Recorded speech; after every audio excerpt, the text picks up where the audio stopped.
अब शादियों में खड़े होके सिस्टम चलता है। एक तो चोर और डकैत आ जाते हैं।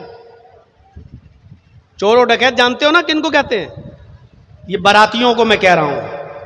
250-300 आदमी लड़की वाले के घर चले गए। ये सबसे बड़े डाकू हैं, डाकू, ये लुटेरे हैं।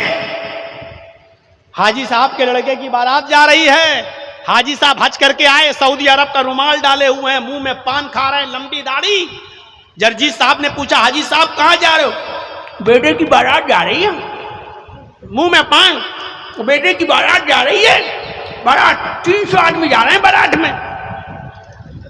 ये 300 बाराती नहीं, लुटेरे हैं, लुटेरे।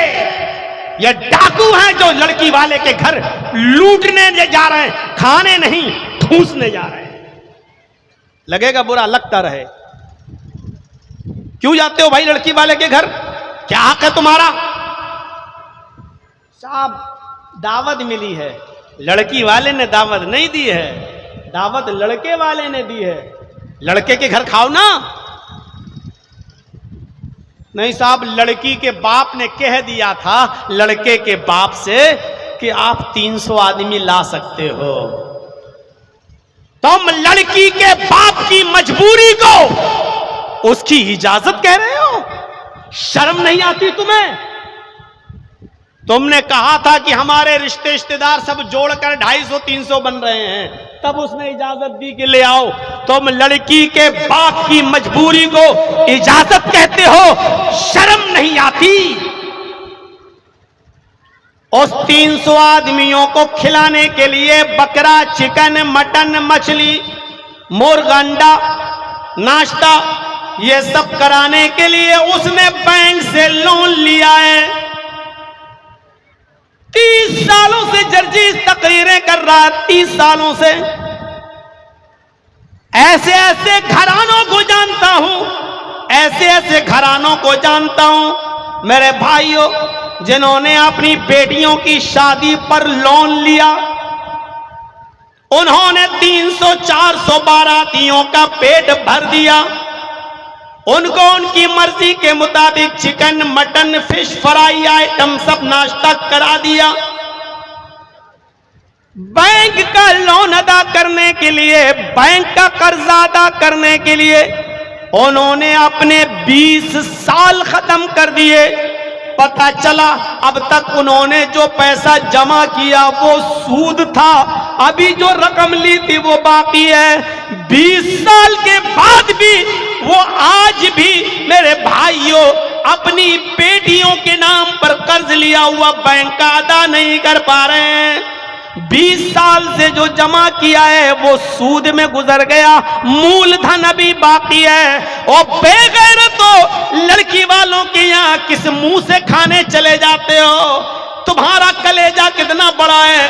तुम लड़की के घर बैठकर कैसे अपने हलक से पानी उतार लेते हो? तुम चिकन और मटन का आइटम कैसे उतार लेते हो? तुम्हारे पेट में जाने के बाद कैसे वो हजम हो जाता है? तुम्हारी गैरत क्यों नहीं जाती? तुम्हें शर्म क्यों नहीं आती? तुम लड़की वाले के यहाँ कैसे खा लेते हो? तुम्हें हया क्यों नहीं आती? तुम्हें शर्म क्यों नहीं आती? आज भिगो भिगो के मारूंगा तुम्हें। कैसे लड़की वाले क्या ठूस लेते हो? शर्म नहीं आती? कैसे तुम्हारी इज्जत गवारा कर लेती है? अरे मौलाना साहब, हम क्या ठूस लेते हैं? मौलवी साहब भी तो ठूस लेते हैं। मौलवी तो सबसे पहले चला जाता है। साहब उसको तो 1000 रुपया मिलेगा निकाह पढ़ाने का।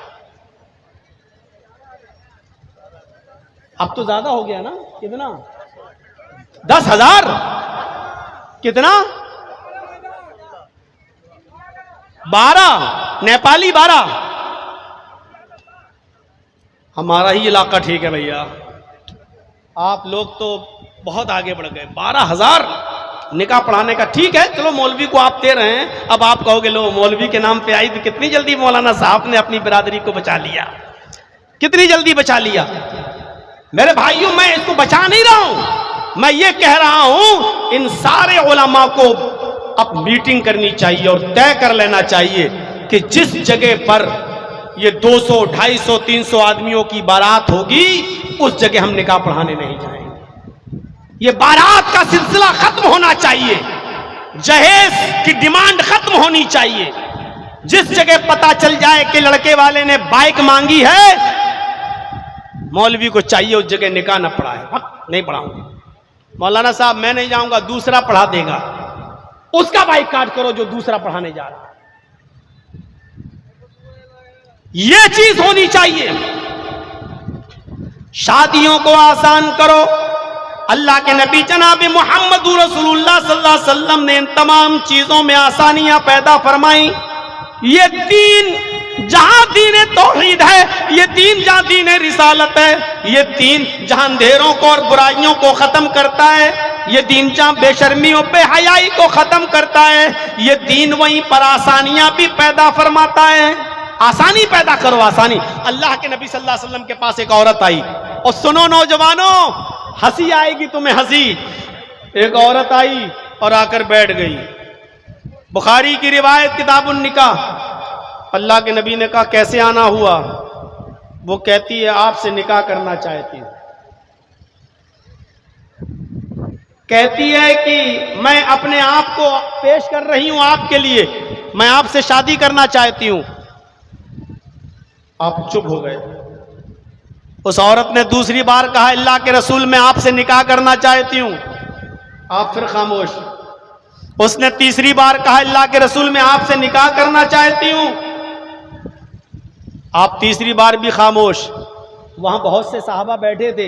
एक साहबी ऐसे ही बोले जैसे मैं बैठा हूं आपके सामने और आप बैठे मेरे सामने, ऐसे अल्लाह के नबी के सामने चंद साहबा बैठे थे।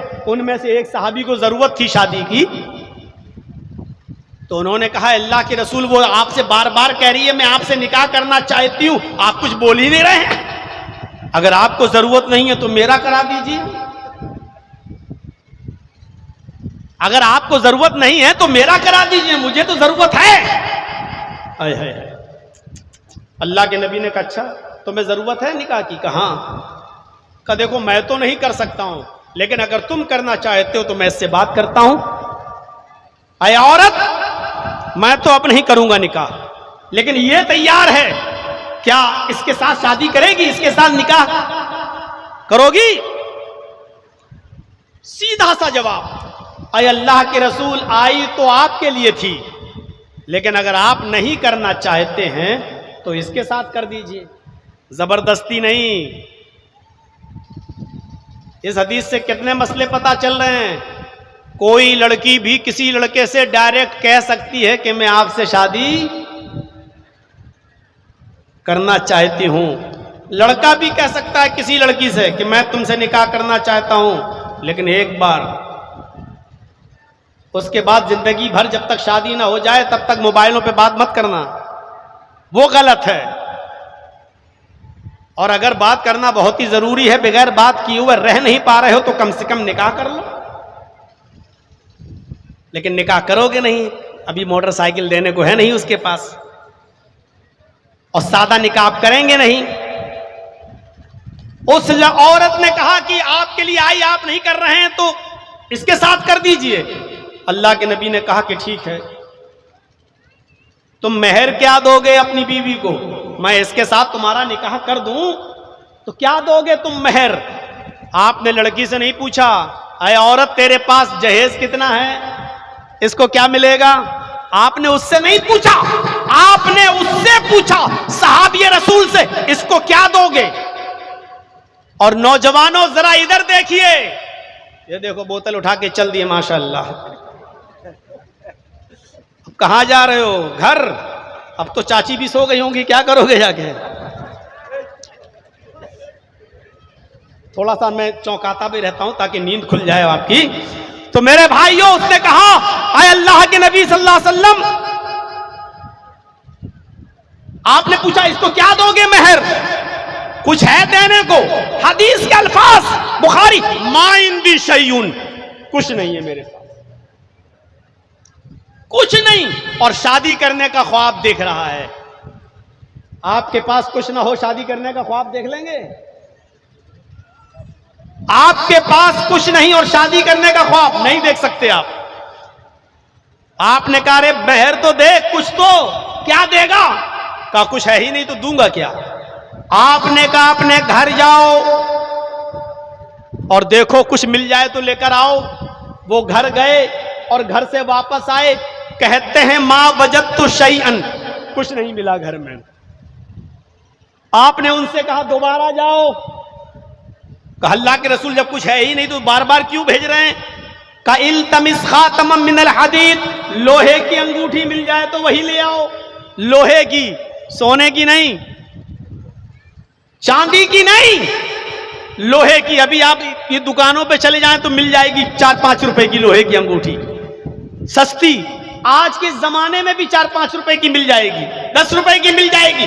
आपने उससे कहा इल्तमिस खातमम मिनल हदीद, लोहे की अंगूठी ही मिल जाए तो जाओ वही ले आओ।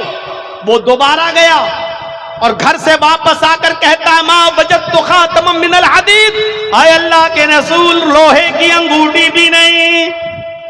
गरीबी का आलम देख रहे हो नौजवानों, धनोषा वालों, नेपाल वालों। उसके घर में 5 रुपए की उस जमाने की लोहे की अंगूठी भी नहीं।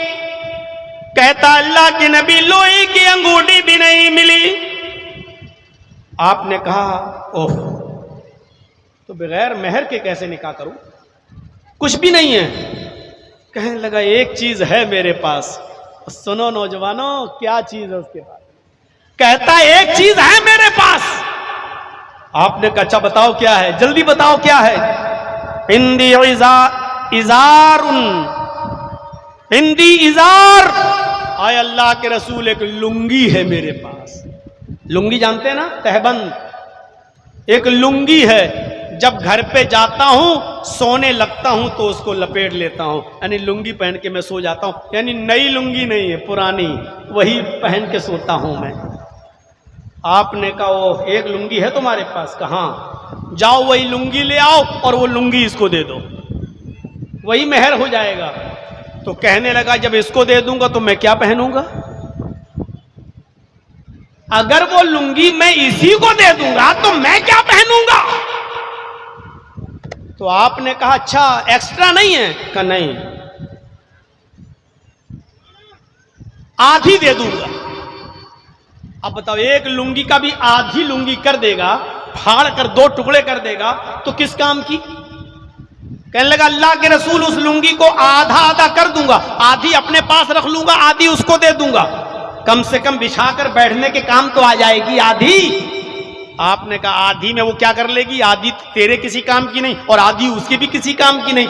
आधी तो नहीं, अगर देना तो पूरी दे। बोला पूरी तो नहीं दे सकता। अल्लाह के नबी ने फरमाया अच्छा ये बताओ कुरान तुम्हें कितना याद है? इस गरीब घर में शादी हो रही है। आपने कहा कुरान कितना याद है? कहने लगा अल्लाह के नबी सूरह मुल्क याद, सूरह क़यामा याद, सूरह दहर याद, सूरह हाक्का याद, सूरह नबा याद, सूरह दहर याद, सूरह जुमा याद, सूरह मुनाफिकून याद। मुझे ये सूरत याद।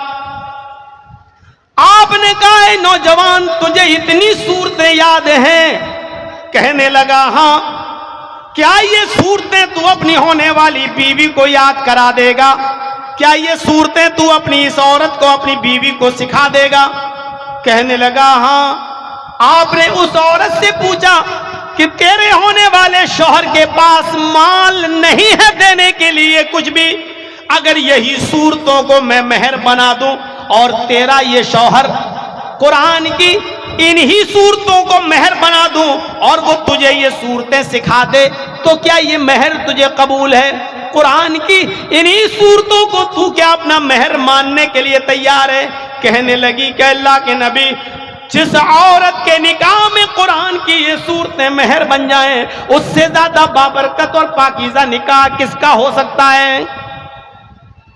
मुझे मंजूर है। आपने उसी वक्त उस औरत का निकाह पढ़ा दिया, उस सहाबी का निकाह पढ़ा दिया और वहीं से रुखसती हो गई।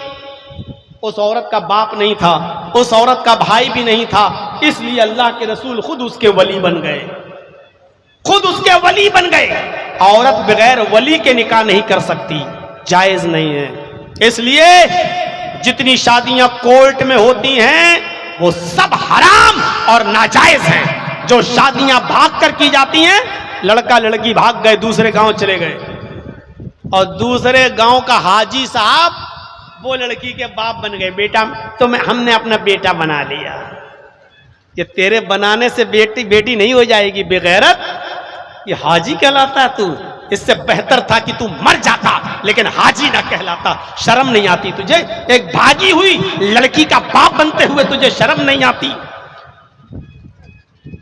धनोषा से कोई लड़का और लड़की दोनों भाग गए, और मान लीजिए बढ़नी सिद्धार्थ नगर झंडा नगर पहुंच गए, और वहां किसी गांव में पहुंच गए। वहां का एक बुढ़ा आदमी, वो हाजी साहब, नमाजी साहब, वो कहने लगे मैं इस लड़की का बाप बन गया हूं। मस्जिद के मौलाना से कहा चलो ठीक है निकाह पढ़ा दो, इस लड़की का बाप मैं। और मौलाना साहब ने निकाह पढ़ा दिया। उस मस्जिद में ही नहीं, अगर ऐसी भागी हुई लड़की का निकाह खाने काबा में भी अगर पढ़ाया जाए, और ऐसा फर्जी बाप, चाहे वो एक नहीं 1,00,000 मर्तबा भी हज कर लिया हो, उसके बाद बाप बनकर, डुप्लीकेट बाप बनकर इजाजत देता हो, और मस्जिद नबवी में या खाने काबा में भी निकाह पढ़ाया गया हो, अल्लाह की कसम इसके बावजूद वो लड़की हलाल नहीं होगी, वो निकाह हलाल नहीं होगा। वो दोनों जिनाकार होंगे। जितने भी बच्चे पैदा होंगे वो सारे बच्चे हरामी, नाजायज औलाद कहलाई जाएगी। वो बच्चे हरामी कहलाए जाएंगे, वरासत से वो बच्चे हक नहीं पाएंगे। मेरे भाइयों, इसलिए हलाल रिश्ते करिए, हलाल। ये भागकर शादी, कोर्ट मैरिज कर ली, नहीं होगा जब तक लड़की का वली तैयार नहीं। लड़की का वली उसका बाप है, अक्लमंद है, दानिशमंद है, होश में है, हवास में है, तो अपने बाप की मौजूदगी में चचा भी इजाजत नहीं दे सकता। बाप ही वली बनेगा। हाँ, बाप अगर पागल है, मजनू है, दीवाना है या बीमार है, और उसको कोई दिमाग काम नहीं कर रहा, या बाप मर गया, तब लड़की का चचा वली बनेगा, उसका भाई वली बनेगा। बाप नहीं है, भाई नहीं है, कोई नहीं है। या लड़की माँ बाप छोड़कर इस्लाम ले आई, माँ बाप ने उसको घर से बेदखल कर दिया, वो अकेली है, इस्लाम ले आई, तो निकाह पढ़ाने वाला काजी उसका वली बनेगा, लेकिन बगैर वली के निकाह नहीं करेगी। वली उस वक्त भी चाहिए, चाहे वो कोई भी हो। अगर वो गैर मुस्लिम से इस्लाम लाती है तो उसका भी वली चाहिए। उसका बाप इजाजत नहीं देगा, ये इस्लाम छोड़ने के लिए तैयार नहीं है, तो जर्जीस साहब अगर निकाह पढ़ाएंगे तो जर्जीस उसके वली बनेंगे, लेकिन वली के बगैर फिर भी औरत निकाह नहीं कर सकती है, उसको उस वक्त भी वली की जरूरत पड़ेगी। समझ लिया? हमारे इंडिया की तरह नहीं, अब तो गैर मुस्लिमों के साथ एक साल में 10,000 लड़कियां, पूरे हिंदुस्तान के अंदर इंडिया का ये परसेंटेज सामने आया, एक साल में 10,000 लड़कियां गैर मुस्लिम लड़कों के साथ शादियां कर, मंदिरों में और गुरुद्वारों में, चर्चों में मुस्लिम लड़कियां एक साल में 10,000। और ये मां बाप से बचकर कोर्ट में कर रही हैं, क्योंकि 18 साल के बाद हमारे मुल्क का कानून कहता है लड़की आजाद है, वो अपना अच्छा बुरा खुद सोच सकती है। ये हालात पैदा हो गए। इतनी आसानी है, अल्लाह के नबी ने कुरान की उन सूरतों को मेहर बनाकर निकाह कर दिया। ये आसानी है इस्लाम के अंदर। शादियों को आसान कर दो, इतना आसान कर दो, इतना आसान कर दो कि जिनाकारी मुश्किल हो जाए। जिनाकारी आज आसान हो चुकी है। और नेपाल वालों, मैं गलत नहीं बोल रहा हूं, इंडिया से ज्यादा नेपाल के अंदर जिना सस्ता है। इंडिया से ज्यादा नेपाल में जिनाकारी सस्ती है। किसी भी होटल में चले जाइए आप, किसी भी जगह पर कॉल गर्ल को बुला सकते हैं आप, बहुत आजादी है। 1000 और 500 रुपए में आप जिस्म हासिल कर सकते हैं, जिना आसानी के साथ हो सकता है, जबकि अल्लाह के नबी कहते हैं निकाह इतना आसान कर दो कि जिनाकारी मुश्किल हो जाए। यानी 1000, 2000, 5000 रुपए में जिना, ये इससे भी आसान कर दो शादी। यानी शादियों में इतना भी खर्चा मत होने दो कि 1000, 2000 रुपए का भी खर्चा हो। जाओ निकाह को इतना आसान कर दो कि जिनाकारी मुश्किल हो जाए। करेंगे आप? इतनी आसानी बताई गई है, बहुत आसानी है इस्लाम में। इस्लाम दीन सहल है, बहुत सहूलत है इस्लाम के अंदर।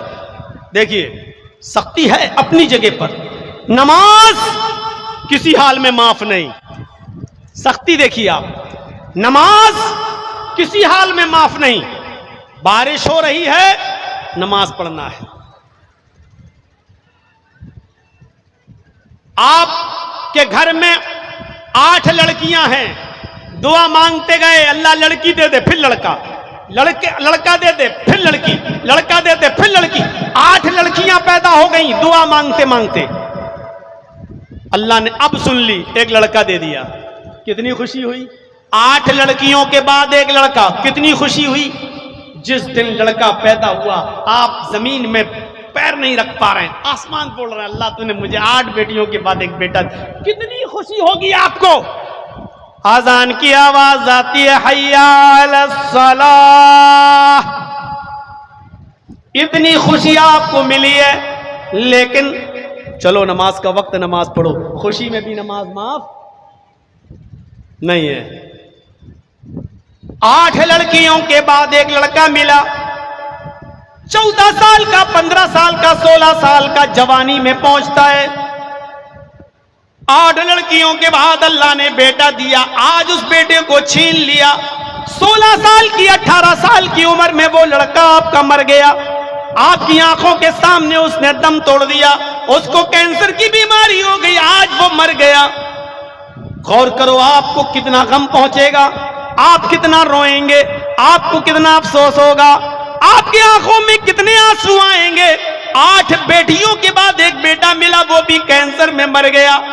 आपके ऊपर कितने गम के पहाड़ टूट गए आप नहीं बता सकते, लेकिन आपकी आंखों में आंसू हैं। बेटे की लाश आपके सामने रखी है, आजान की आवाज आती है, अल्लाहू अकबर, अल्लाहू अकबर।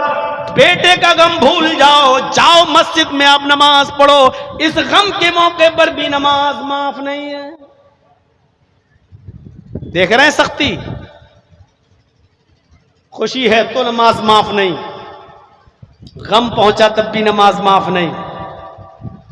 कैसी भी बीमारी है नमाज माफ नहीं। ये तो हो गई मुश्किल। आसानी देखिए,